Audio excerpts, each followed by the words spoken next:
শনিবার সকালে প্রাতঃভ্রমণে বেরিয়ে প্রাতঃভ্রমণকারীদের সাথে নিউ টাউন ইকো পার্কে বসন্ত উৎসব উদযাপন করলেন বিরোধী সাংসদ দিলীপ ঘোষ। পাশাপাশি সাংবাদিকদের মুখোমুখি হয়ে কথা বললেন কেজরিওয়াল স্বরূপ বিশ্বাসদের নিয়ে। ছিলই খালি এটা না, এরকম অনেক দুর্নীতি করেছেন কেজরিওয়াল, কিন্তু খুব চতুর লোক, তো নিজের নামে কিছু রাখেন, অন্যদের ফাঁসিয়েছেন। তদন্তে এখন বোঝা যাচ্ছে সব কিছুর মূলে উনিই আছেন। নিয়ে গেছে, জিজ্ঞাসাবাদ করলেই বেরোবে সব। দুর্নীতিতে অভিযোগে গ্রেপ্তার শেষ লজ্জিত আন্না হাজারে, নিজের কনফার্মের জন্য গ্রেপ্তার হয়েছে। আন্না হাজারের মতো সৎ সরল ব্যক্তিকে এরা বোকা বানিয়ে ক্ষমতায় এসছে। আর যারা বলছিল কট্টর সত্যবাদী, কট্টর ইমানদার, তারাই সবচেয়ে কট্টর বেঈমান বলে আজকে প্রমাণ হলো। সারা দেশের লোককে ওরা ধোকা দিয়েছে, টাকা লুটপাট করে গরিব মানুষকে বিলিয়ে ভোট কিনেছে, দেশের গণতন্ত্রকে বিকৃত করেছে, রাজনীতিকে বিকৃত করেছে, মানুষকে ধোকা দিয়েছে। দুর্নীতি তদন্ত এবার ইডি, রাজ্যে আরও এক মন্ত্রী চন্দ্রশেখর সিনহা বাড়িতে তল্লাশি। যত দুর্নীতি হয়েছে পশ্চিমবাংলা, দেখুন একটার সঙ্গে একটা জুড়ে আছে, আর কোনো না কোনো নেতা কোনোটার সঙ্গে যুক্ত আছেন, টিএমসির, কেউ বাইরে নয়। তো সেই জন্য যত তদন্ত এগোবে আরও অনেক লোকের নাম আসবে এবং আরও সমস্ত জিজ্ঞাসাবাদ এবং তল্লাশি চলবে। এ তো বিরাট বড় চক্র, সময় লাগবে। রাজ্যের মুখ্য স্বরূপ বাড়িতে আনা 4 দিন ধরে হচ্ছে। ঠিক আছে, যার যার নাম এসছে কোথাও না কোথাও, সেখানে আনা হচ্ছে। এরা সব সন্দেহের উপরে কেউ নাই। রাজ্যের মুখ্য সচিবকে নোটিশ এবার হাইকোর্টের, যে সরকারি অফিসাররা তাদের বিরুদ্ধে এই দুর্নীতিতে গ্রেপ্তার হয়েছে তাদের বিরুদ্ধে মামলা করার জন্য। अरे भैया कहाँ हैं आप? अरे ऐप में तो 5 मिनट दिखा रहा है। तो ऐसे कीजिए, कैंसिल कर दीजिए, मैं दूसरी कैब कर लूंगा। क्या बात कर रहे हैं आप? ऐप में तो 500 रुपए दिखा रहा है, आप एक्स्ट्रा क्यों मांग रहे हैं? क्या आप भी रोजाना ट्रेवल करने के लिए कैब बुक करते हैं? और क्या इसी तरह के एक्सपीरियंस का सामना करना पड़ता है आपको भी? तो आइए, अब इस एक्सपीरियंस को बेटर बनाने का टाइम आ गया है रेडी टू कैब के साथ। रेडी टू कैब से इंडिया का most trusted and fastest growing cab booking platform. Ready to cabs पर आपको कैब्स बुकिंग सर्विसेज ही नहीं, बल्कि यहां पर आप local taxi, rickshaw, AC non AC taxi सब बुक कर सकते हैं। और सबसे अच्छी बात तो यह है कि यहाँ पर आप अपना फेयर खुद डिसाइड करते हैं, है ना ये अच्छी बात। अब लंबे इंतजार की जरूरत नहीं है, ना ही एक्स्ट्रा फेयर देने की जरूरत है, और अपने डेस्टिनेशन पर लेट पहुंचने की टेंशन भी खत्म। यहाँ पर सिर्फ बुकिंग ही नहीं, रेडी टू कैब्स के साथ आप एज ए करियर भी अपने आप को ग्रो कर सकते हैं, जहां पर इंडिया के बाकी के सारे प्लेटफॉर्म के कंपैरिजन में आप ज्यादा रेवेन्यू जनरेट कर सकते हैं।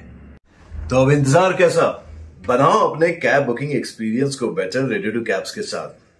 आप इस ऐप को डाउनलोड कर सकते हैं प्ले स्टोर से या फिर ऐप स्टोर से, या फिर स्क्रीन पर नीचे दिए गए नंबर पर कांटेक्ट कीजिए। मिलते हैं।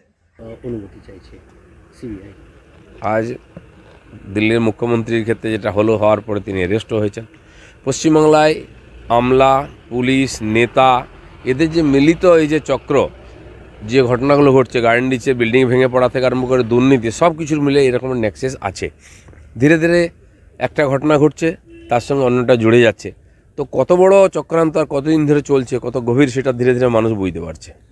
প্রধান বিচারপতি ক্ষুব্ধ হয়েছেন যে বিজেপির যে লিগাল সেল, তারা রেজিস্টারের যারা কর্মী তাদেরকে হুমকি দিচ্ছেন। এই ঘটনায় প্রধান বিচারপতি তিনি ক্ষুব্ধ, তিনি বলছেন এইরকম ঘটনা বাঞ্ছনীয়।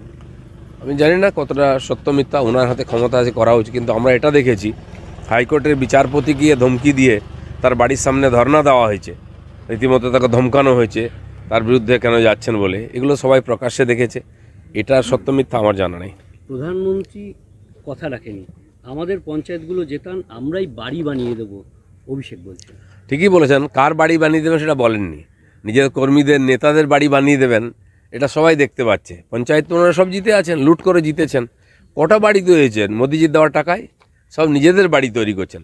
টিএমসি নেতাদের বাড়ি তৈরি করার জন্য মোদিজি টাকা পাঠাননি। এখানকার এসসি, এসটি, ওবিসি গরিব মানুষের আর বাড়ি বানিয়ে দেওয়ার জন্য দিয়েছিলেন, কিন্তু সেটা হয়নি, সেটা লুট হয়ে গেছে। শাহজাহান বন্দি বা সন্দেশখালীর বাঘ, কিন্তু বেশিরভাগ প্রশ্নেরই উত্তর দিচ্ছেন না বলে সূত্রে খবর। অনেক এরকম বাঘ পরে কথা বলেছে, শিয়াল হয়ে গেছে, উনিও হবেন। শাহজাহানের উপরে এত কেস আমরা করেছি গোড়ার থেকে, কোনো কেস এফআইআর হয়নি, চার্জশিট হয়নি। এমনকি যে 3 জন কর্মী হত্যা হয়েছিল আমাদের, সেখান চার্জশিট থেকে তার নাম বাদ দিয়ে দেওয়া হয়েছে। যখন জিজ্ঞেস করেছেন কোর্ট যে কেন এরকম করেছেন তদন্ত, বলে সাক্ষীরা বিশ্বাসযোগ্য নয়। কে সাক্ষী বিশ্বাসযোগ্য কে নয় সেটা পুলিশ ঠিক করে নাম বাদ দিয়ে দিচ্ছে। যত অপরাধের সঙ্গে যুক্ত এখন সব বেরোচ্ছে। এখনো বিজেপির পূর্ণাঙ্গ প্রার্থী তালিকা ঘোষণা হলো না, আবার শুভেন্দু এবং সুকান্ত দুজনকেই ডেকে পাঠিয়েছেন। সত্যি কি বিজেপি পার্টি বড়, সারা দেশে সবচেয়ে বেশি প্রার্থী আমরা দিচ্ছি, তো সেই জন্য বহু জায়গার বহু রকম পরিস্থিতি আছে, এক একটা রাজ্যের পরিস্থিতি আলাদা। আর সেটা মাননীয় প্রধানমন্ত্রীও বিদেশ সফর ইত্যাদি করছেন, তিনি না বসলে পার্লামেন্টারি বোর্ড ডিসিশন নিতে পারে না। সেই জন্য বারে বারে বসা হচ্ছে, কিছু সমাধান হচ্ছে, আবার তৈরি হচ্ছে, অ্যালায়েন্সের প্রশ্ন আছে। তো বিজেপি তো একটা রাজ্যের পার্টি নয় যে 42টা সিট একদিনে ঘোষণা করে দিল, আমাদেরকে 500টা সিট ঘোষণা করতে হবে। সেই জন্য বারে বারে বসে ডিসিশন নিতে হবে। অভিষেক বন্দ্যোপাধ্যায় নিউজ 18 বাংলার একটি প্রোগ্রামে এসে বলছেন যে দিলীপ ঘোষ ভালো সংগঠক, কিন্তু সুকান্ত মজুমদার তিনি অপরিণত। যে যার দৃষ্টিতে যে যেমন দেখে, আমি সংগঠনই করেছি।